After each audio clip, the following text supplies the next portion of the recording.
मयंक एक multinational company में branch manager की जॉब करता था। एक दिन मयंक को ऑफिस से घर जाने के लिए लेट हो गया था। सर्दी की मौसम होने के कारण रात भी जल्दी हो गई थी। ठंड भी बहुत शुरू हो चुकी थी। रास्ते में चलते चलते मयंक को अचानक एक आवाज सुनाई दी। रुक जाओ। मयंक वहीं पर ही रुक गया और पीछे मुड़ के देखा, लेकिन पीछे कोई भी नहीं था। फिर से वही आवाज सुनाई दी, सामने देखो। जैसे ही मयंक ने सामने देखा तो उसे जमीन पर कुछ चमकती हुई चीज दिखाई दी। मयंक दौड़ के उस चीज के पास गया और देखा तो यह कोई साधारण चीज नहीं थी, बल्कि एक चमकता हुआ हीरा था। उसने वह हीरा अपने हाथ में लिया। उसकी चमक देखकर मयंक की खुशी का पार न रहा। लेकिन मयंक को कहाँ पता था ये कोई साधारण है या नहीं, बल्कि एक मायावी हीरा है। अचानक उस हीरे में से आवाज आई, अगर तुम्हें और हीरे चाहिए तो इस जमीन को खोदो। इस जमीन के नीचे बहुत सारे हीरे हैं। मयंक खुश हो गया। उसने उस हीरे को अपनी जेब में डाला और जमीन खोदना शुरू किया। करीबन 2 फीट खोद काम करने के बाद अचानक मयंक डर के मारे चिल्लाने लगा। इसके कारण उसका संतुलन खो गया और जमीन पर गिर पड़ा, क्योंकि उस गड्ढे में से हीरे मोती नहीं बल्कि किसी इंसान का कटा हुआ सर मिला। अचानक वो सर हवा में उड़ने लगा और बोला, डरो मत, मैं तुम्हें कोई हानि नहीं पहुंचाऊंगा। मैं तुम्हें बहुत सारे हीरे जवेरात भी दूंगा। बस मेरी बात ध्यान से सुनो, मैं जहां जाता हूं वहां मेरे पीछे आओ। फिर वो सिर हवा में उड़ा और जंगल की ओर बढ़ने लगा। करीबन 1 किलोमीटर चलने के बाद वो सिर रुक गया। मयंक भी रुक गया। फिर उस सिर ने मयंक से कहा, इस जमीन के भीतर बहुत सारे हीरे मोती जवाहरात छुपे हुए हैं। इस जमीन पे खोद काम शुरू करो। मयंक खुश हो गया और उस जमीन को खोदना शुरू कर दिया। खोदते खोदते उस जमीन के नीचे हीरा मोती तो नहीं मिले, बल्कि उस सिर का कटा हुआ धड़ मिला। उस सिर ने कहा, अब तुम्हें एक आखिरी काम करना है, उसके बाद मैं तुम्हें मालामाल कर दूंगा। तुम्हें कहीं से भी 1 लोटा खून लाना होगा।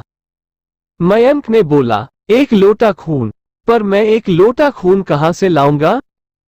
उस सिर ने कहा, चलो मेरे साथ। वो डरावना चेहरा मयंक को साथ लेकर थोड़ी दूरी पे गया। वहां उसे एक इंसान को जाते हुए देखा। वो सिर बोला, उस इंसान को मारकर उसका खून ले आओ। मयंक डर गया और बोला, नहीं नहीं, यह मुझसे नहीं होगा। मैं यह नहीं कर सकता। अगर तुमने ये काम नहीं किया तो मैं तुझे बहुत बड़ी मुसीबत में डाल दूंगा। फिर तुम्हारी पूरी जिंदगी नर्क बन जाएगी। मयंक ने हाथ जोड़कर उसे कहा, मुझे माफ कर दो। अगर मैंने उसे मार तो मुझे पुलिस गिरफ्तार कर देगी और मुझे जेल जाना पड़ेगा।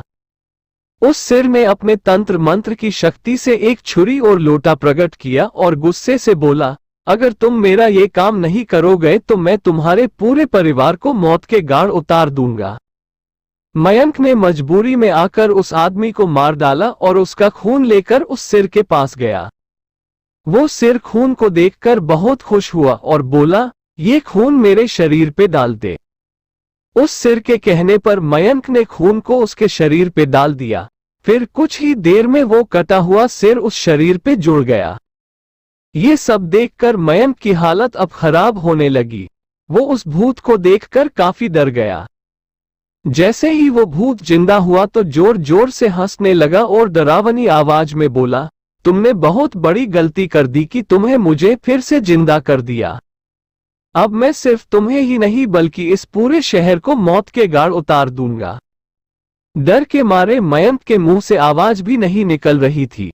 वो अपने जान बचाने के लिए वहां से दौड़ा, लेकिन उस भूत ने छलांग लगाकर मयंक को जमीन पे गिरा दिया और बोला, मुझे बहुत भूख लगी है, अब मैं तुम्हारा मांस खाऊंगा। जैसे ही उस भूत ने मांस खाने के लिए आगे बढ़ा कि तुरंत ही उसका सिर धड़ से अलग हो गया। मयंक समझ नहीं पाया कि आखिर यह चमत्कार हुआ कैसे। जब मयंक ने पीछे मुड़कर देखा तो एक अघोरी बाबा खड़े थे।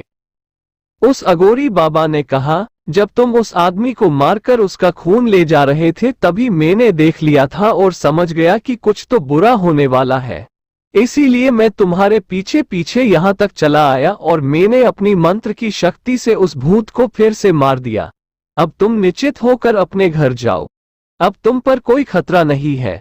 आज भी मयंक उस बात को याद करता है तो उसकी रूह तक कांपने लगती है। दोस्तों, आपको ये कहानी कैसी लगी प्लीज हमें कमेंट करके जरूर बताएं और चैनल को अवश्य सब्सक्राइब करें।